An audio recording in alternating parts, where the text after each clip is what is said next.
So we are doing this diet challenge, fitness challenge thing called 75 Hard. I don't know where it came from. Rob told me about it. Andy Frizella. Don't know who that is. He owns, I think it's pronounced First Form. First Form? Supplements, yeah. It's like spelled like. So he created the program or the challenge? Yeah. He wrote the book. Okay, so there's a book. Did you read the book? I did read the book. It's so has a lot of profanity in it. Does it really? So I wouldn't recommend it. Okay. But it explains the program. So basically, to summarize the program, it's 2 45-minute workouts a day, 7 days a week. One outdoor. One indoor, one outdoor.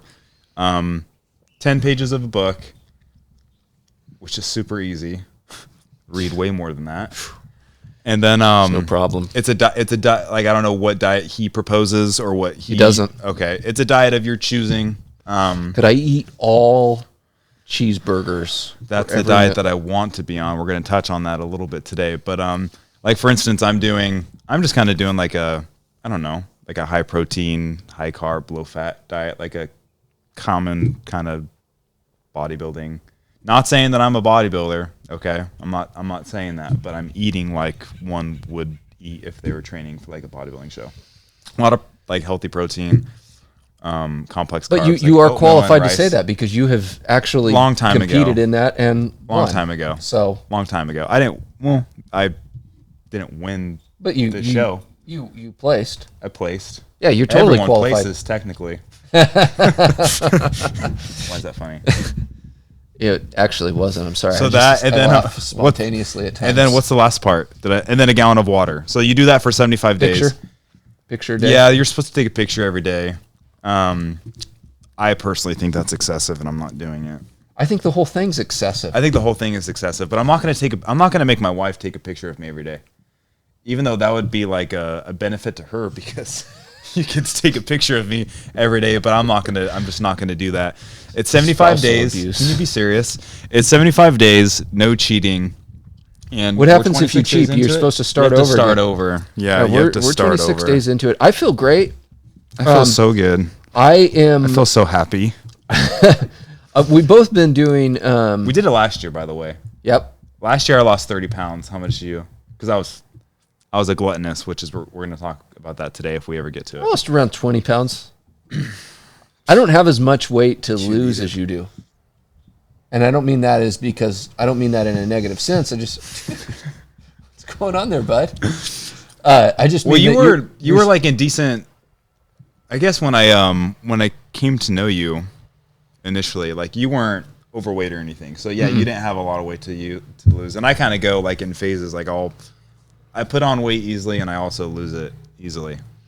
Yeah, wait till you hit 40s, brother, and then it's not so easy anymore. I'm about to be 30. You're really getting up there. Yeah. So that's what we're doing. I'm down 11 pounds so far, and I think you're down. Yeah, I am down. I'm down actually quite a bit.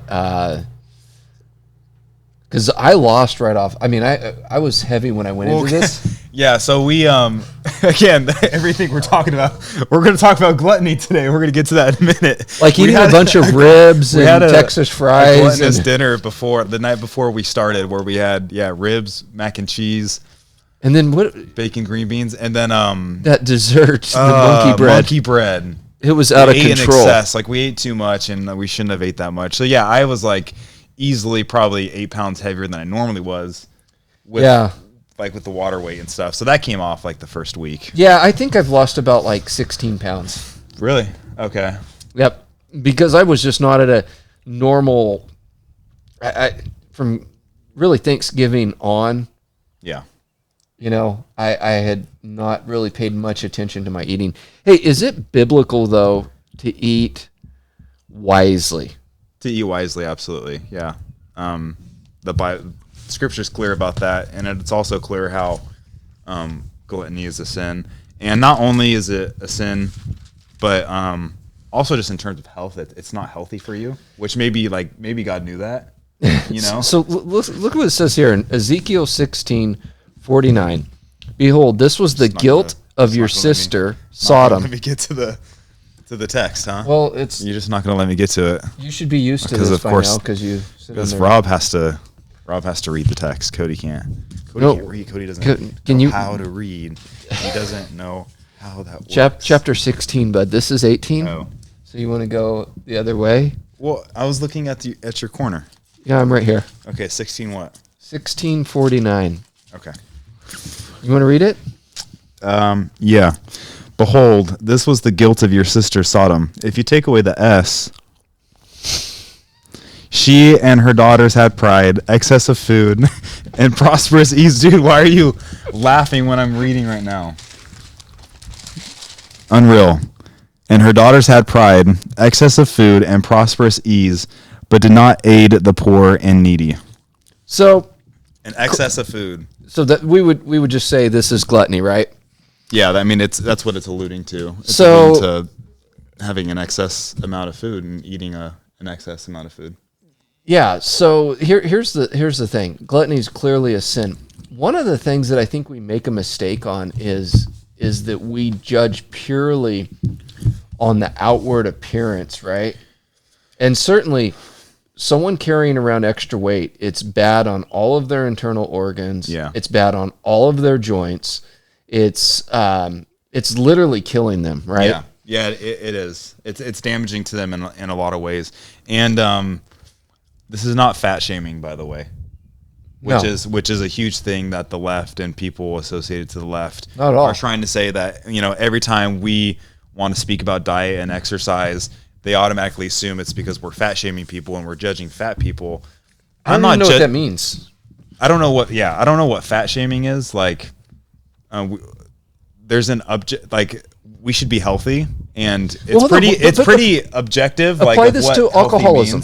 If someone's an alcoholic, they're gluttonous liquid, and I sit here and I have to apologize for now saying, "Hey, are you alcohol shaming me?" Yeah, being a drunkard is wrong. I'm sorry that I said that. I don't mean to shame you. Well, I mean, we don't apply that logic to any other thing. Yeah. We've made this one thing off limits, and the thing is like, okay, you look at the issues with heart disease. Yeah. Look at the issues with cancer in our society. Do you think do we think that's where is that coming from? It's coming from people not taking care of themselves, and a lot of times that's overeating, and that's what you're putting into your body. Your body is a machine, and so you have to put clean, good food, aka fuel, in your body. It's just it's common sense. So we're not fat shaming people. If you see someone who gorges on something, it's a behavior of not being able to control yourself. It's which fruits of the spirit, right? We're supposed to have self-control. In fact, that's one of the things that Paul tells older men to train younger men in, and older women to train younger women in, is that issue of self-control. Self-control. Yeah, so that's like everything in your life, including your food. And I think it's something like in terms of like the health world, I think we automatically look at that overweight person and say, "Oh, that person's a gluttonous." But we don't maybe look at someone who's actually like in decent shape, because okay, let me preface that. I'm not saying that I'm in decent shape, but I've had issues with overeating. I like to eat, and I know that's something that I am constantly having to work on. But I think most people would look at me and be like, "Oh, that dude doesn't like overeat. He looks like he's like average." They wouldn't look at you and see you like at like 11 o'clock at night, stop at Winchell's Donuts and buy like that was. Like, dude, if you blow this out of proportion again, it was 1 dozen for a group, and I had 4 donuts, which is very, very elementary. 4 donuts. Very elementary. You're just proving the point. I was actually kind of, I should have had 2, exactly. Thank you. But yeah, gluttony, like, it comes in all shapes and sizes, I used to work with a guy that, He looked like he was in great shape. His diet consisted of Cheetos and Diet Pepsis and cigarettes. Yeah. Right? But he looked like he was in great shape. Internally, I would hate to see what was going on. Yeah, because that's often the case. Just because someone has a 6-pack or someone physically appears to be in really good shape doesn't mean that they have good overall health. I think that's automatically something that we get wrong.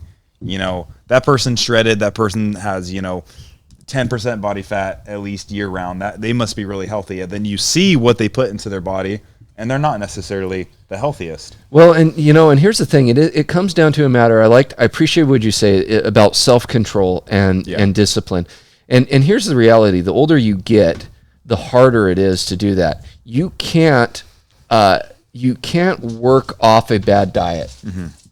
I mean, you've seen some of the crazy workouts that we do. Yeah, you can't. And if your diet's not there, like it doesn't matter what amount of exercise you do, like you're gonna be still intaking an excess amount of calories. And so the diet is the most important thing. But again, just to go around to the self-control thing, like that's like the most important thing that I focus on is self-control. Like we should have self-control in everything. The health is like that comes from having self-control.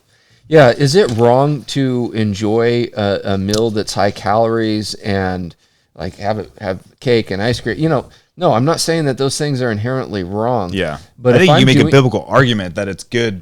Everything in moderation. Yeah, absolutely. I agree with that, and I think that's not the point. The point is that at some point we have to be disciplined for the sake of our witness. Yeah. Right. Yeah. It's like the guy that rails against, and we've talked about this in one of our other episodes, the guy that rails against drinking alcohol, but yet is grossly overweight because he doesn't have any self-control. Well, he's lost his ability to speak to me about a lot of biblical things. Yeah. Because he's not practicing them. Yeah, exactly. I completely agree. And I had a really good thought, but it slipped my mind. It was really good too. Was it? It was gonna be like and a you drop saw a the donut mic. in your mind, and that donut distracted you. Oh yeah, I was gonna say thank you for donuts. No, obviously food is a blessing from God, and by God's grace, we're able to enjoy pizza and donuts. So that's how we should look at it. It's by God's grace that we wake up and that we're able to enjoy things like that. And so we should practice moderation. We should be healthy, and we should demonstrate self-control in everything that we do. You know what? Last week I cooked a steak, right? Mm-hmm. And I put garlic on it, I put a little bit of salt and pepper on it, and I put tarragon on it. I think I sent you a picture of it. Maybe. I put all of these fresh things on this steak. Yeah. And it was so good. Mm-hmm. And I could eat a certain amount of it, and it was within my realm of what was fine. Yeah. Did I want to eat more? Yes, you did. I did, but I was actually... Didn't you? Whoa. Ow, rock solid. But you stopped. I stopped because you could feel your body getting to that point of like, okay, I'm satisfied. I've eaten too much, probably more protein than your body can digest if you want to get into like that aspect of it. But you've reached your limit. I'm full. I'm satisfied. I could save this for later. I don't have to overindulge and then put myself into a place of feeling, horrible afterwards and then feeling guilty. Like, why did I do that? Do you think that, and I alluded to this earlier, actually not alluded, I said it, and I think it's true, but what do you think when I say this is actually part of our witness? In terms of like Christians, how we're supposed to live and demonstrate. Yep. Yeah. It's our witness to other Christians who maybe are more immature in the faith or like growing to learn more, and also to people that are unbelievers of how we're called to live. And if, again, those overweight Christians or those pastors that are overweight that talk about bodybuilding and people that are into health as if they're extreme and practicing self-righteousness and obsessed with themselves, and yet there they are, they're 40 pounds overweight. And how did you get to that point? You're obviously doing something that has caused your body to put on that weight, and it's probably because you're overeating, you're not exercising. So again, like self-control in everything that we do, balance in every avenue of your life as a Christian. Think about this. This is funny to me. I have never had anyone come up to me and say, "I can't believe you ate that piece of cake." But I've had this is a good point. I've had numerous people say to me, "Why aren't you having that dessert? Why aren't you eating? Why did you bring your own food?" Yeah, because that's an example. I thought that's what you were gonna say. But that's a great example. Why do we bring our? Well, because I don't want to eat that. And so it's almost like It shows you the norm. Hold on. What's the shaming? Where's the shaming at? You're shaming me for like trying to be healthy. You're shaming me because I wanted to have broccoli, chicken, and some brown rice, right? in a measured moderation, so that I don't overeat. So I'm giving my body exactly what it needs right now. But it's funny. That's how it is. I guess it depends on the circle that you're in. Maybe obviously you're in like the fitness circle, and you eat a bunch of junk food, then you're gonna get called out. But like for our fellowship meals lately, we've been bringing our food that's on our diet, and you get strange looks, and people are, I hope you're eating enough. Like, I'm probably like eating more calories, honestly, than you. Right. I'm actually eating more, like in terms of a balanced carbohydrate protein when I'm not just very balanced macronutrients. The other thing is just bouncing off of that. If I sat on my couch, like when I got home and did no physical exercise, no one would say a word to me about it. It's like, that's off limits. But when people hear about CrossFit, all of a sudden it's like I'm doing like cliff diving with no equipment. Just like, right? yes, super crazy workouts, and And it's like, oh, you're really going to get hurt about that. There's a stigma associated with. But you wouldn't be worried about my heart disease if I was sitting on the couch doing nothing. Yeah. But you're concerned I might like pull a muscle because we're doing these exercises, right? Exactly. So moderation, self-control, and everything we do. And again, I'm not sitting here saying that I am like that I've perfected this and that I'm a master in self-control when it comes to food, and that's why we're making a video about it. It's something that we need to talk about, and it's something that we feel passionate about, obviously, health and whatnot. So we wanted to make that video today.